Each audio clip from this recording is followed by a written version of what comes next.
Il tema degli sconti di pena è un tema che non fa giustizia, che sminuisce il lavoro delle forze dell'ordine e soprattutto che non dà sicurezza ai territori. I sindaci sono quotidianamente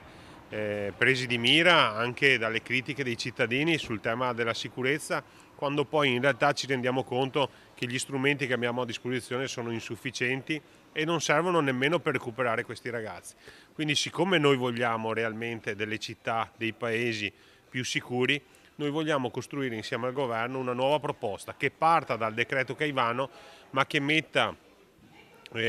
ulteriori restringimenti, per esempio da un punto di vista della responsabilità e dell'età,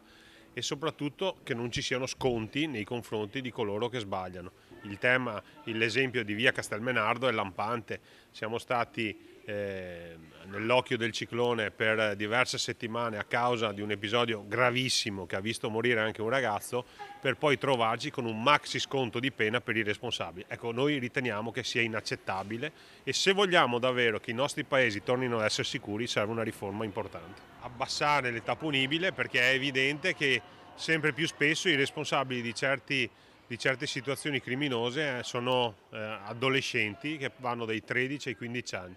e quindi anche questi sono atti che portano con sé delle responsabilità, ma noi soprattutto chiediamo che chi compie dei reati finisca in galera e ci rimanga.